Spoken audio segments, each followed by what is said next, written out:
The Thunderstrike raced toward the massive Zephyrian flagship. Captain Jake Morrison gripped his chair as enemy fire filled the space around them. The ship shook with each near miss, but Emma Stone kept them on course with expert flying. 30 seconds to target, Ryan Hughes announced. His hands were steady on the weapon controls despite the chaos around them. Planet killer weapon at 95% charge. Jake could see the enormous enemy ship growing larger on the main screen. It was 10 times bigger than the Thunderstrike, covered in weapons and armor. But underneath the massive planet killer gun, there was a small section that looked different from the rest. There, Jake pointed. That's our target. Katie was right. The power core is exposed. I see it, Ryan said. Locking on now. Admiral Vexithera's voice crackled over the communication system. Foolish human, you fly to your death. In 30 seconds, my weapon will fire and destroy this entire star system. Jake opened a channel to all ships in the area. All rebel fleets, get as far away as possible. If we fail, you need to survive to continue the fight. Negative, human captain, came the reply from Commander Erix of the Alterian Navy. We stand together. If you fail, we all fail. Jake felt proud but also worried. If the planet killer weapon fired, thousands of rebel ships would be destroyed along with his own. 15 seconds to target, Ryan reported.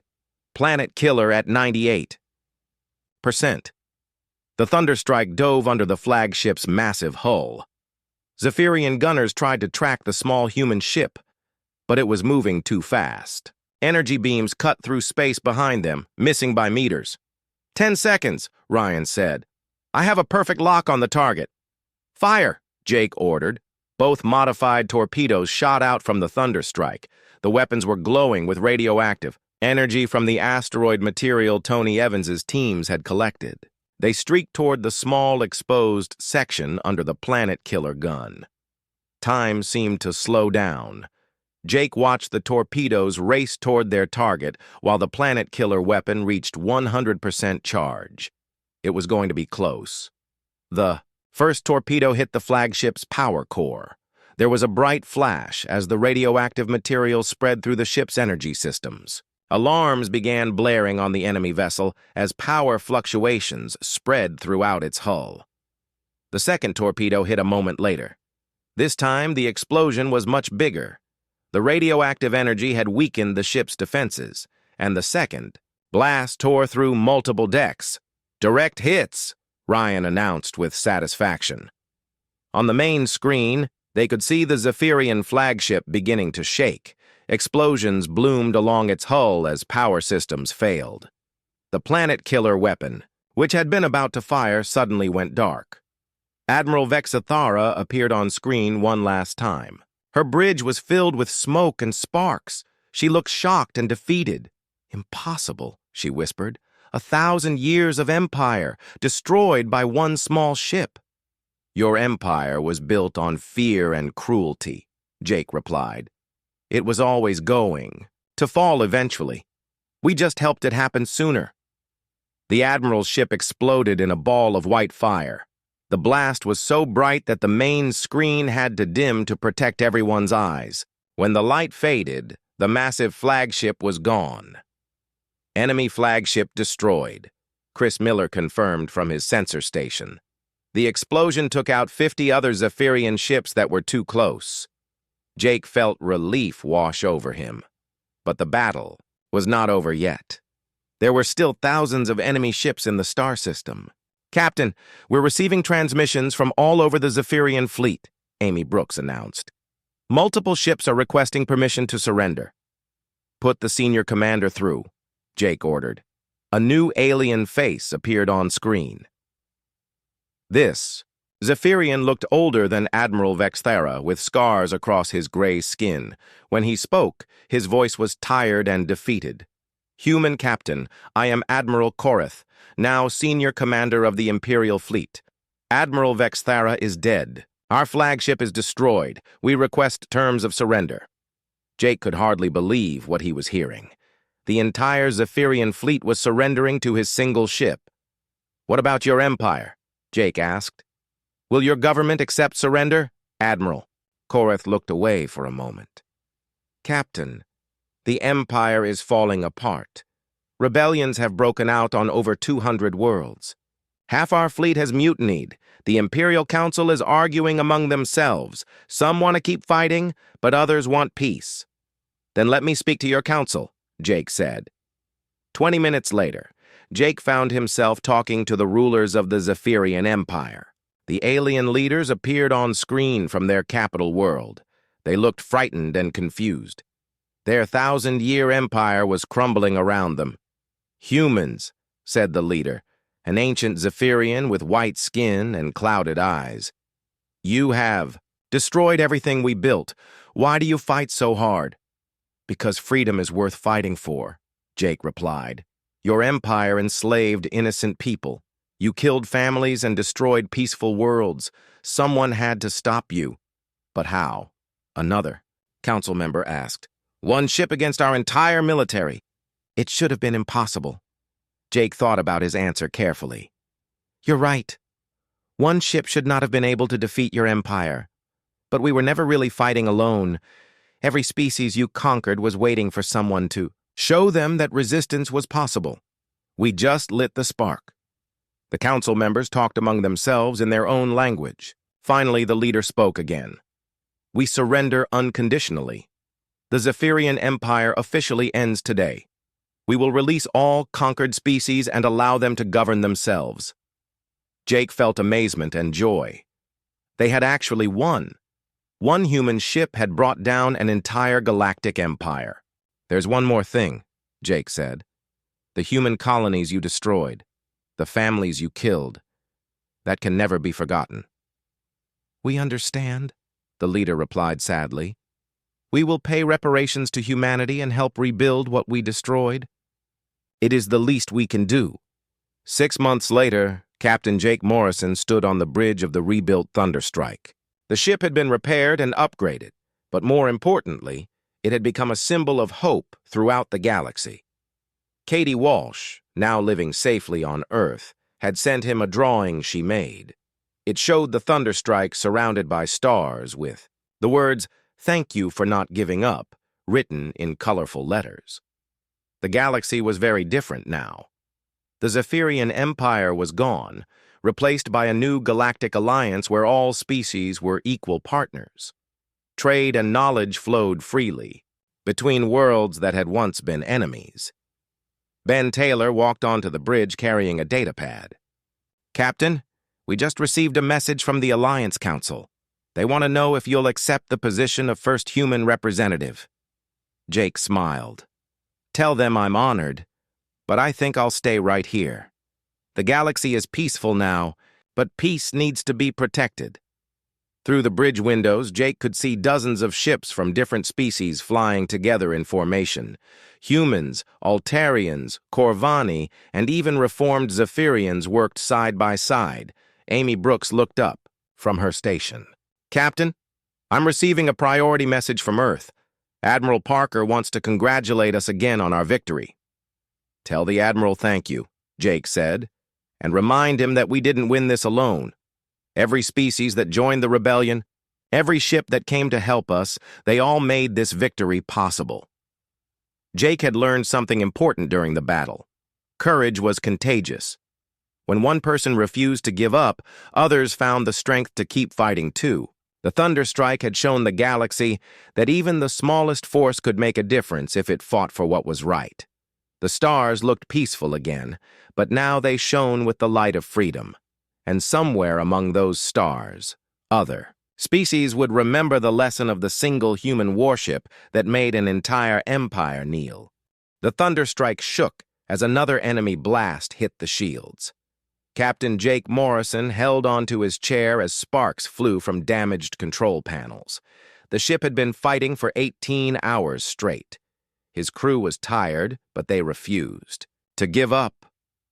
Shields at 15%, Lisa Carter called out. Her voice was hoarse from shouting orders to her repair teams. I'm doing everything I can, but we're taking too much damage. Jake looked at the tactical display. The screen showed thousands of red dots surrounding them. Admiral Vexithara had brought her entire reserve fleet as promised. 5,000 Zephyrian ships now filled the space around the asteroid field. "How many have we destroyed?" Jake asked. Ryan Hughes checked his instruments. 837 enemy ships confirmed destroyed, Captain, but they keep sending more. 800 ships. Jake felt proud of his crew. No other ship in history had destroyed so many enemies, but it still was not enough. For every ship they destroyed, 10 more took its place.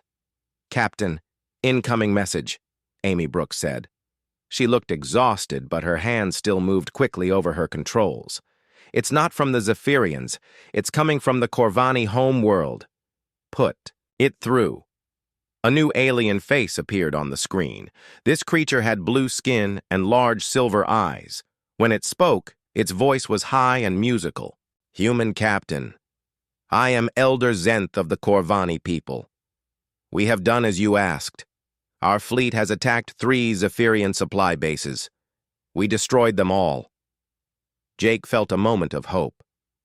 "What about other species?" "The rebellion spreads like fire across the galaxy," the alien said. 47 worlds have declared independence from the Empire. The Zephyrians are sending ships to fight the rebels. They cannot keep all their forces here to fight you. That was good news, but Jake could see it was not enough. Even with ships being pulled away to fight rebellions, there were still thousands of enemy vessels around his position.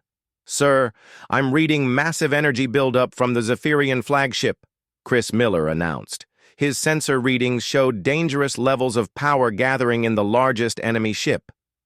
On the main screen, Admiral Vexithara appeared again. The alien looked furious. Her gray skin was darker than before, and her black eyes burned with anger. "Captain Morrison, you have caused enough trouble. My empire is cracking because of your stupid resistance, but I will end this now. I am charging my ship's planet killer weapon. In 10 minutes I will fire it at your position. Nothing will survive." Jake felt cold fear run through his body. A planet killer weapon could destroy entire worlds. His ship's shields would not protect them from something that powerful. "There is still time to surrender," the Admiral continued. "Give up now, and I will make your death quick." Jake stood up straight. "No deal. Humans don't surrender." The alien Admiral made an angry sound and cut the transmission. 10 minutes, Ben Taylor said quietly. "Captain, maybe it's time to try to escape." Jake looked around the bridge at his crew. They had fought bravely for almost a day. They had inspired a galactic rebellion. Maybe they had done enough. But then Katie Walsh's face came into his mind. The little girl they had rescued from Planet Haven. Her parents were dead because of the Zephyrian Empire. Thousands of other human families had been killed. If he ran now, more would die. "No," Jake said firmly. "We stay and fight." "Lisa, is there any way to boost our weapons?" The chief engineer shook her head. "Captain, we've used all our tricks. We have 2 modified torpedoes left. After that, we'll have to use regular weapons." "What about ramming speed?" Tony Evans suggested. The security chief had been working non-stop to keep the ship together. "We could try to crash into their flagship." Jake considered this. It would be a suicide attack, but it might destroy the planet killer weapon before it could fire. "Captain, wait!" Rachel Green called out from her computer station. "I'm reading something strange. The Zephyrian ships are having communication problems. Their network is being jammed somehow." "By who?" Jake asked. Amy's eyes went wide as she listened to her headphones. "Captain, I'm getting messages from everywhere. Alien rebel fleets are jumping into this star system. They're coming to help us." The main screen changed to show long-range sensors. Jake could hardly believe what he saw. Hundreds of alien ships were appearing out of hyperspace. They had different shapes and sizes, but they all had one thing in common. They were attacking the Zephyrian fleet. "This is Commander Erix of the Alterian Navy," a new voice said over the communication system. "We fight with the humans. For freedom." "Corvani battle fleet arriving," said another voice. We stand with the brave human ship. More voices joined in. Species that Jake had never heard of were announcing their arrival. The space around the asteroid field became a massive battle as rebel fleets engaged the Zephyrian Empire. "Captain, the enemy is breaking formation," Ryan reported with excitement in his voice. "They're having to split their forces to fight all the rebel ships." Jake watched the tactical display change. The thousands of red dots that had surrounded his ship were now spread out across the entire star system. The Zephyrians were fighting battles on dozens of fronts at once. "The planet killer weapon," Jake said urgently. "Is it still charging?" Chris checked his sensors. "Yes, sir, but the flagship is under attack now. 3 rebel fleets are targeting it directly." Admiral Vexus Thera's face appeared on screen again. This time she looked desperate instead of angry. Behind her, Jake could see Zephyrian officers running around in panic. "This is impossible," the Admiral said. "My empire has ruled for 1,000 years. How can one human ship cause all this?" "Because freedom is stronger than fear," Jake replied. "Your empire ruled by making others afraid. But when people stop being afraid, empires fall." The Admiral's ship shook as rebel weapons hit it. Lights flickered on her bridge. "Even if my ship is destroyed, other admirals will continue the fight. The Empire will survive." "No, it won't," Jake said. He could see the truth in the alien's eyes. "Your empire is finished. Your own admirals are probably already thinking about surrendering." As if to prove his point, Amy suddenly straightened up. "Captain, I'm receiving surrender offers from multiple." "Zephyrian fleet commanders! They want to negotiate!" Admiral Vexthera's face twisted with rage.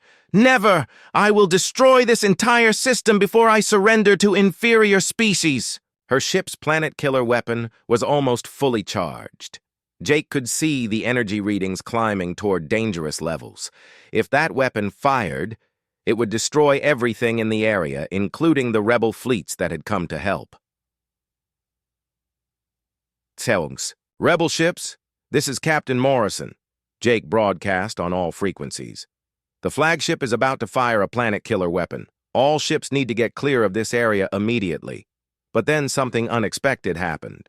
Dr. Helen Parker's voice came over the ship's internal communication system. "Captain, Katie Walsh wants to speak to you. She says it's important." Jake was confused. What could the little girl want in the middle of a battle? But something in the doctor's voice made him listen. "Put her through to my personal communicator," he said. Katie's small voice came through clearly.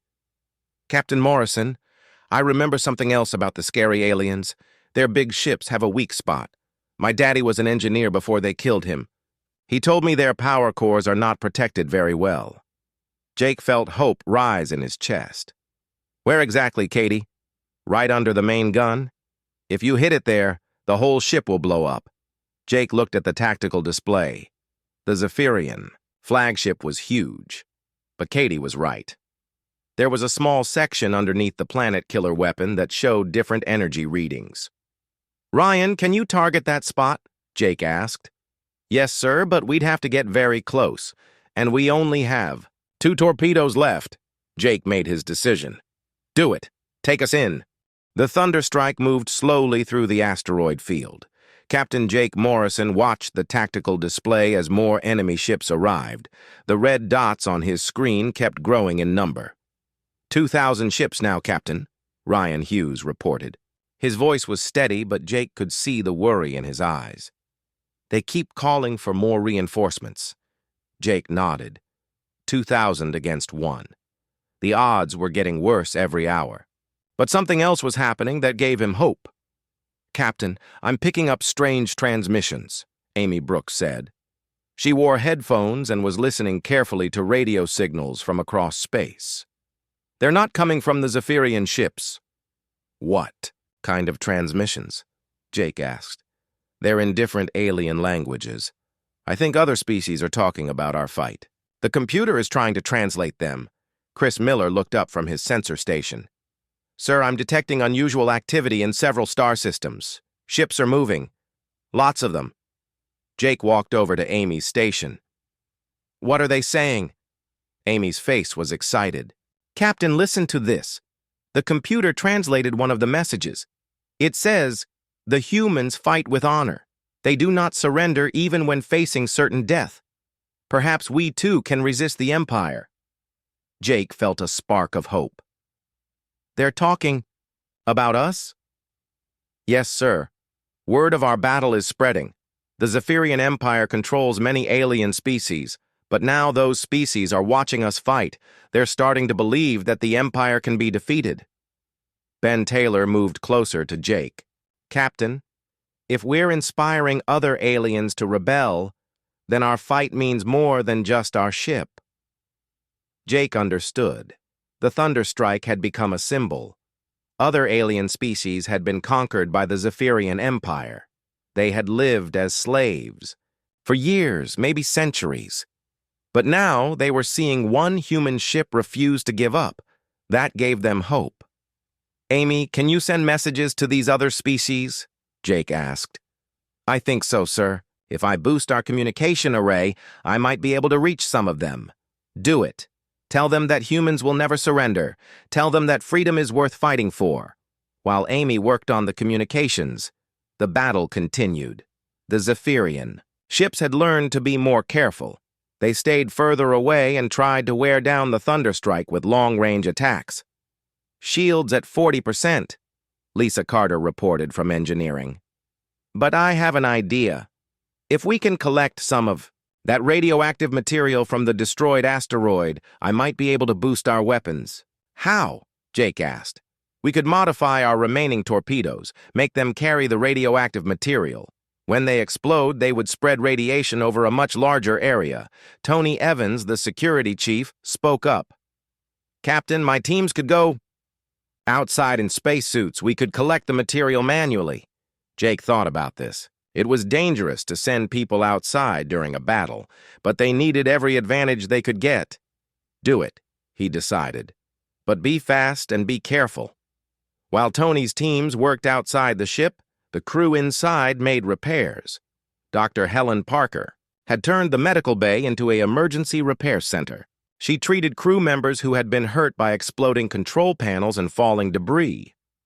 Captain, Rachel Green called from the computer station. She was the ship's computer specialist, a young woman with short black hair. I'm analyzing the Zephyrian battle patterns. They're very predictable. They rely on having more ships instead of better tactics. Can we use that against them? Jake asked. Maybe. If we can make them think we're going to attack in one direction, we might be able to surprise them by going another way. Jake smiled. His crew was always thinking, always looking for ways to win. That was what made humans dangerous in a fight. Amy, how are those communications going? He asked. Amy turned around with a big smile. Captain, you need to hear this. I'm getting responses from 12 different star systems. Alien species are starting to rebel against the Zephyrian Empire. She played a translated message through the bridge speakers. The voice sounded like it came from a bird-like creature. To the brave humans of the fighting ship, we have heard your message. Today we broke the chains on our world. We fight for freedom like you do. Another message played. This one sounded like it came from something that lived in water. Human warriors, your courage gives us strength. 3 of our colony worlds have declared independence from the Empire. Jake felt amazement wash over him. Their small ship had started something much bigger than he had imagined. Sir, Chris said urgently, I'm reading massive fleet movements across Zephyrian space. Ships are being pulled away from their patrol routes. They're having to deal with rebellions on multiple worlds. Admiral Vexithera's face appeared on the main screen again. The alien looked angry and frustrated. Captain Morrison, your foolish resistance is causing problems across the Empire, but it will not save you or your species. Maybe not, Jake replied, but it will give others the chance to be free, the alien admiral snarled. I am bringing my entire reserve fleet to destroy you. 5,000 ships. Even if it takes every vessel in my command, you will die today. The screen went black. Jake looked around the bridge at his crew. 5,000 ships. That was almost impossible to imagine. Well, Ben said quietly, at least we know we're making them angry. Jake laughed, despite the situation. Lisa, how are those modified torpedoes coming? Almost ready, Captain. Tony's teams collected enough radioactive material for 6 shots. When these hit, they'll create radiation clouds that will damage any ship that gets too close. Good. Emma, I want you to plot a course that takes us through the thickest part of the asteroid field. If they're bringing 5,000 ships, we need to make sure they can't all attack us at once. The navigation officer worked quickly. Course plotted, sir. But, Captain, there's something else.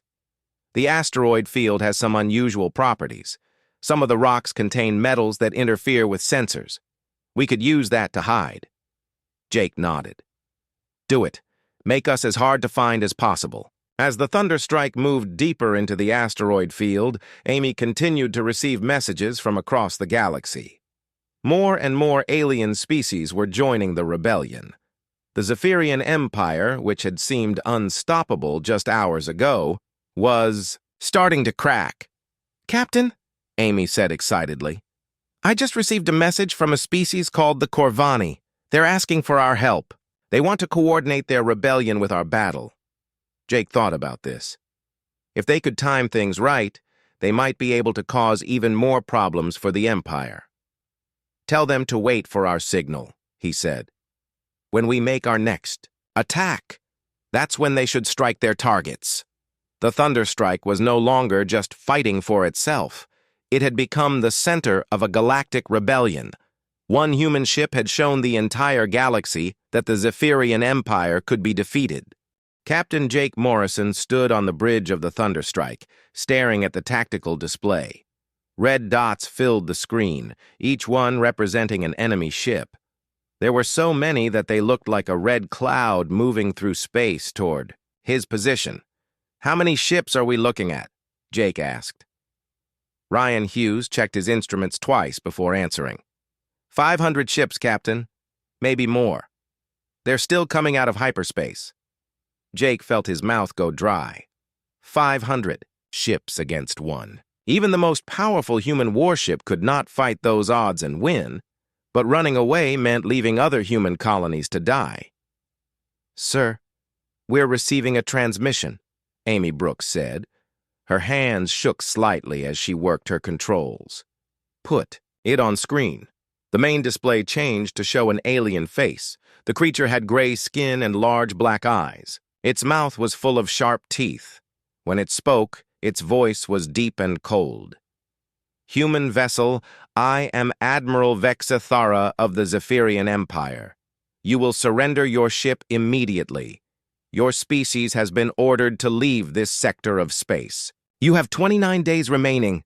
Jake stepped forward. This is Captain Morrison of the Earth Space Navy. We will not surrender. We will not abandon our colonies. The alien's eyes narrowed. Then you will die. Your single ship against my fleet. How foolish. Maybe, Jake said, but we'll make you pay for every human life you've taken. Admiral Vexathara made a sound that might have been laughter. Attack formation. Destroy the human ship. The screen went black. Jake turned to his crew. Every face looked back at him with determination. They were scared, but they would not run. All stations, battle alert, Jake ordered. Lisa, how are our experimental weapons? Lisa Carter looked up from her engineering station. The quantum torpedoes are ready, Captain. We have 12 shots. The adaptive shielding is online and responding. Well, Ryan, what's our best strategy? The tactical officer studied his screens. The asteroid field near here could give us cover. We can use the rocks to break up their formations. Make them come at us in smaller groups. Do it, Jake said. Emma, take us into the asteroid field. Maximum speed. The Thunderstrike turned and dove toward a field of floating rocks. Some asteroids were as big as cities. Others were small as houses. The ship moved between them like a fish swimming through a coral reef. Zephyrian ships are following us, Chris Miller reported from his sensor station. He was a quiet man with brown hair who rarely spoke unless he had important information. They're having trouble staying in formation. The asteroids are forcing them to spread out. Good, Jake said. Let's give them something to think about. Ryan, target the lead ships. Fire quantum torpedoes. Bright blue lights shot out from the thunderstrike. The new weapons moved faster than normal torpedoes and hit harder. The first torpedo struck a Zephyrian ship, and the vessel exploded in a ball of white fire. The second and third shots destroyed 2 more ships. Direct hits, Ryan announced.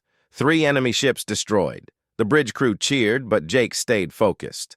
That's 3 down, 497 to go. Amy, try to contact the other human colonies. Warn them what's coming. Yes, sir, Amy said. Her fingers flew over her controls. The Zephyrian ships fired back. Red energy beams cut through space toward the thunderstrike. Most missed, hitting asteroids instead. The rocks exploded into dust and smaller pieces. Shields at 90%, Lisa reported. The adaptive system is working. It's learning how to stop their weapons. Ben Taylor moved to stand beside Jake. Captain, we can't win this fight. There are too many of them. I know, Jake said quietly. But maybe we can hurt them enough to make them think twice about attacking Earth. The battle continued as the thunderstrike moved deeper into the asteroid field. The human ship was faster and smarter than the alien vessels. Jake's crew used every trick they knew. They hid behind large asteroids and fired surprise attacks. They used the ship's smaller size to move through spaces the bigger alien ships could not follow. Captain, I'm detecting something strange, Chris said. The Zephyrian ships are using a new formation. They're trying to surround us. Jake looked at the tactical display. The enemy ships were moving to block all the exits from the asteroid field. Soon there would be nowhere to run. Emma, find us the densest part of the asteroid field, Jake ordered. If they want to surround us, let's make them work for it. The navigation officer's hands moved quickly. There's a section 2 kilometers ahead. The asteroids are packed tight together. Some of their ships won't be able to follow us. Take us there. Full speed. The thunderstrike shot forward between the floating rocks. Behind them, the Zephyrian. Ships followed. Several alien vessels crashed into asteroids when they tried to turn too quickly. The explosions lit up the darkness of space. We're getting close to that dense section, Emma reported. I'm reading some unusual energy from the largest asteroid ahead. It might be radioactive. Can we use that? Jake asked. Lisa checked her instruments. If we overload our engine core near that asteroid, we could create a chain reaction. The radiation would damage any ships in the area. How badly would it damage us? Our shields should protect us if we time it right, but it's risky. Jake thought for a moment. Through the bridge windows, he could see the enemy ships getting closer. There were so many that their lights looked like a moving constellation. Do it, he decided. Get us close to that asteroid. Prepare to overload the engines on my command. The thunderstrike moved toward the large spinning rock. The Zephyrian. Ships followed, thinking they had trapped the human vessel. Admiral Vexithara's voice came over the communication system again. You cannot escape, human. Surrender now and your death will be quick. Jake smiled grimly. Amy, open a channel to all enemy ships. Channel open, sir. Admiral Vexithara, this is Captain Morrison. You want to know what makes humans dangerous? We don't know when to quit. Lisa. Now! The ship's engines flared bright white. Energy poured into the radioactive asteroid. For a moment, nothing happened. Then the giant rock exploded in a burst of radiation and fire. The explosion caught 50 Zephyrian ships that had been following too closely. Their shields failed and their hulls melted. The alien vessels spun out of control, crashing into each other and into other asteroids. 50 enemy ships destroyed, Ryan announced with satisfaction. The others are pulling back. Jake nodded. They had hurt the enemy, but the fight was far from over. Hundreds of alien ships still surrounded them, and now they were trapped in the asteroid field with nowhere to run. "Status report," Jake ordered. "Shields at 60%, Lisa said. "Engines running hot but stable. We have 8 quantum torpedoes left." Jake looked at his crew. They had fought well and shown the aliens that humans would not give up easily. But the real battle was just beginning. The stars looked peaceful from the bridge of the UES Thunderstrike. Captain Jake Morrison stood near the large windows, watching the distant lights twinkle in the darkness of space. His ship was one of the most powerful vessels in the human fleet. It was long and gray, with heavy armor and weapons that could destroy entire enemy squadrons. Jake had been captain for 5 years. He was a tall man with short brown hair and calm blue eyes. His crew trusted him completely. They had fought together in many battles and always came home safe. Today felt different, though. Something was wrong in the outer rim of human space. "Captain, we are getting a signal," said Amy Brooks from her station. She was the communications officer, a young woman with red hair and green eyes. She wore the blue uniform of the Earth Space Navy. Her fingers moved quickly over the controls as she tried to clear up the message. "What kind of signal?" Jake asked. He walked over to her station. The bridge was quiet, except for the soft humming of the ship's engines. Other crew members watched from their posts. "It's a distress call, sir," Amy said. Her face looked worried. "It's coming from Planet Haven. The signal is very weak and broken up." Jake knew about Planet Haven. It was a small human colony on the edge of known space. About 3,000 people lived there. They grew food and mined minerals. It was a peaceful place where families went to start new lives away from the crowded worlds near Earth. "How far away are we?" Jake asked. 2 hours at full speed," replied Emma Stone. She was the navigation officer, a woman with black hair and brown eyes. She had been with the crew for 3 years. Her job was to make sure the ship went where it needed to go. "Set course for planet Haven," Jake ordered. "Full speed." The ship turned and its engines roared louder. Jake felt the deck vibrate under his feet. He had a bad feeling about this mission. Distress calls from the outer colonies usually meant pirates or equipment failures. But something about this signal felt different. "Sir, I'm trying to contact the colony directly," Amy said, "but I'm not getting any response." Lisa Carter looked up from her engineering station. She was the chief engineer, a smart woman with blonde hair and blue eyes. She kept the ship running no matter what happened. "Captain, all systems are working fine. The problem is not on our end." Jake nodded. "Keep trying to reach them." The next 2 hours felt very long.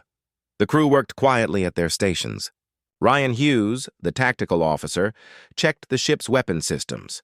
He was a big man with dark skin and serious eyes. His job was to protect the ship in battle. Dr. Helen Parker walked onto the bridge. She was the chief medical officer, a kind woman with gray hair and gentle hands. "Captain, I've prepared the medical bay. If there are injured people on the planet, we'll be ready to help them." "Thank you, Doctor," Jake said. He appreciated how his crew always thought ahead. "Planet Haven coming into view," Emma announced.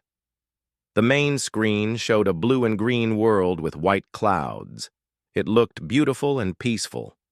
But as they got closer, Jake could see something was terribly wrong. Black smoke rose from several areas on the surface. There were no lights from the cities. "Amy, scan for life signs," Jake ordered. The young woman worked at her controls.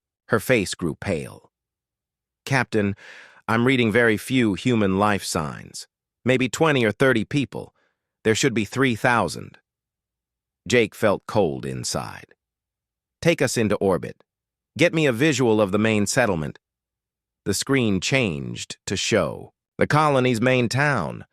What Jake saw made his stomach sick. Buildings were destroyed and burning. Streets were empty except for bodies.